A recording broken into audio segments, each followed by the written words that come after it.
রাধে রাধে, নিশ্চয়ই সবাই ভালো আছে। যাই, আমি ঘুম থেকে উঠলাম, ফ্রেশ হলাম, এবার নিচে যাই, একটু হাঁটাচলা করি, তারপর দোকান খুলতে হবে। প্রচুর গরম পড়েছে। যাই হোক, এই পায়েল এখন নিচে আসলো, আমি এখন বাজার যাব। বাজার দিয়ে এসে আবার মেয়ের পরীক্ষা আছে আজকে, ড্রয়িং, তাই পরীক্ষা স্কুলে নিয়ে যাব। তাই বাজার করে আসি, তারপরে নয় আবার দেখা হবে। স্কুলে নিয়ে যাচ্ছি, এখন স্কুলে যাবে। এই মাছওয়ালা প্রত্যেক দিন আমাদের পাড়ায় আসে, এর থেকে মাছ নেই, ভালো মাছ দেয়, দাম বেশি নেয় কিন্তু ভালো দেয় মাছগুলো। ওই এক দিদি, এই দিদির থেকে রোজ সবজি নিই, ওই দিদি থেকেই আমাদের সবজি নেওয়া হয়, ভালো দেয়। এখন মেয়েকে স্কুল দিয়ে নিয়ে আসলাম, এ বাইরে দাঁড়িয়ে, কিরে আয় ঘরে আয়, রোদ্দুরের মধ্যে ঘরে আয়, রোদ্দুরের মধ্যে ঘর। আজকে রান্না হবে রুই মাছ, তাই রুই মাছটা পায়েল ধুচ্ছে ভালো করে।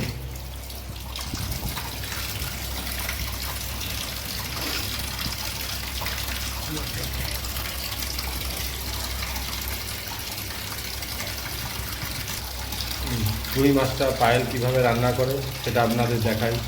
ধোয়া কমপ্লিট, এবার রান্না হবে। এটা হলো মাছের তেল, এটা দিয়ে বড়া হবে।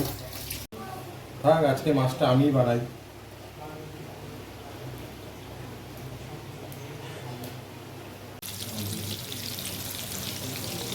তেলটা গরম হয়ে গেছে, এবার মাছগুলো দিলাম, ভালো করে ভাজতে হবে, লাল লাল করে ভেজে তুলতে হবে।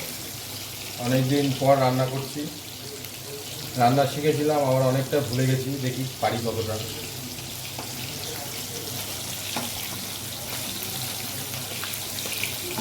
তুমি আর আমি যা করি, বুঝলি?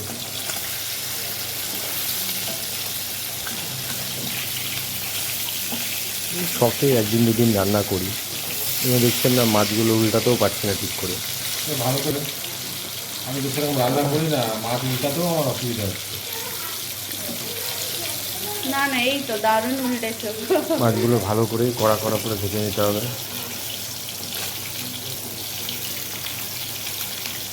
যা, উল্টাতে পেরেছো তাহলে। ভেজে ভালো করে তুলে নিতে হবে, তারপর তুলতে হবে।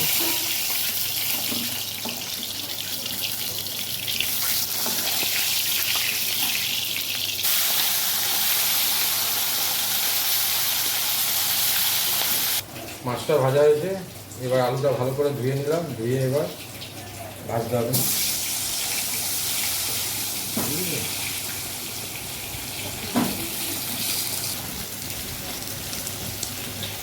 আলু ভাজা হয়ে গেলে স্বাদ মতো নুন দিতে হবে।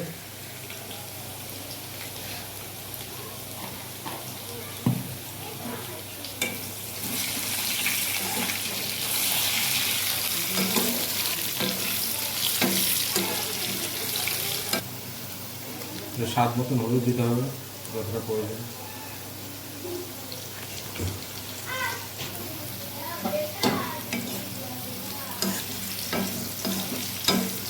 হয়ে গেছে, আলুগুলো তুলে নিই।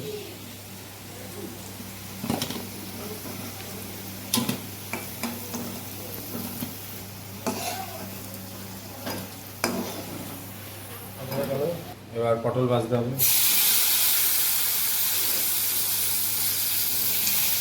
রুই মাছ খেতে ভালোই লাগে, দেখি আজকে কেমন হয় আমার হাতে। রোজই তো পায়েলের হাতে খাই, আজকে দেখি আমার হাতে কেমন হয়।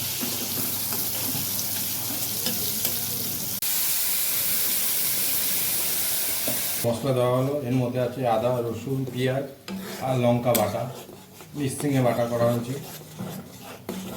এটা ভালো করে কষাতে হবে, স্বাদ মতো নুন দিতে হবে, নুনটা দেওয়ার পর একটু নাড়াতে হবে, স্বাদ মতন হলুদ দিতে হবে, হালকা চিনি দিতে হবে, কালারের জন্য লঙ্কা দিতে হবে।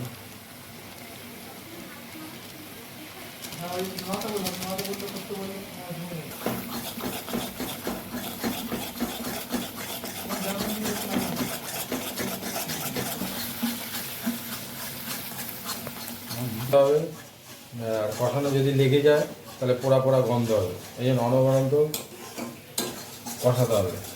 আর কষানোটা যখন তেল তেল বেরিয়ে আসবে তারপরে বাদ বাকি কাজটা করতে হবে। তেল তেল বেরিয়েছে, এবার আলু আর পটলটা দিয়ে দিতে হবে।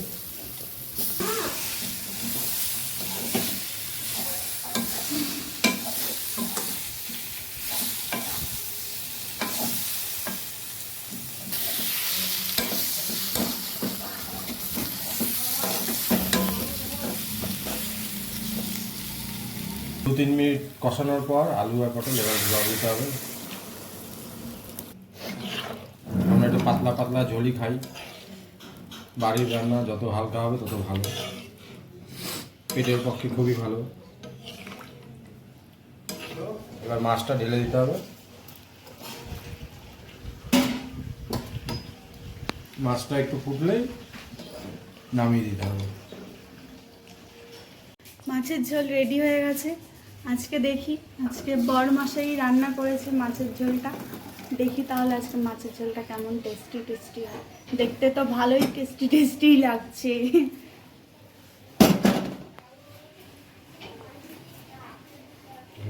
মাছ রান্না করলাম, করে স্নান করলাম, করে এসে দোকানটা বন্ধ করলাম, করে এখন উপরে এসেছি খেতে।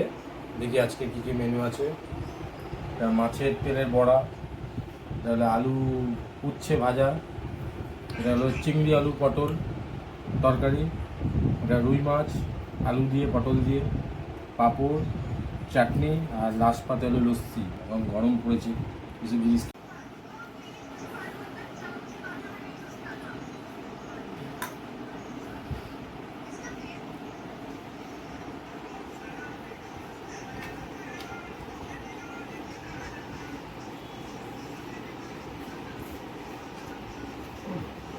ভালোই হয়েছে রান্নাটা। এই পায়েল যেরকম রান্না করে ওরকম রেসিপিটা তো পায়েলেরই ভালো হয়েছে। অনেকদিন পর করলাম, ভালো হয়েছে। মাঝে মাঝে একটু বড়দেরও রান্না করা উচিত। খেয়ে নিয়ে একটু রেস্ট নেবো দুপুরে। রেস্ট নিতে ঘুমিয়েও পড়তে পারি, আবার পরে দেখা হবে। এই এখন ঘুম থেকে উঠলাম, উঠে এবার মেয়েকে পড়াবো। পড়ানো হয়ে গেলে নিচে যাবো, একটু বাজার যাবো, বাজার দিয়েছে আবার খাওয়া দাওয়া। এই এখন দোকান বন্ধ করে ওপরে আসলাম, এবার একটু ছাদে হাঁটবো, হেঁটে তারপরে ঘুমাবো।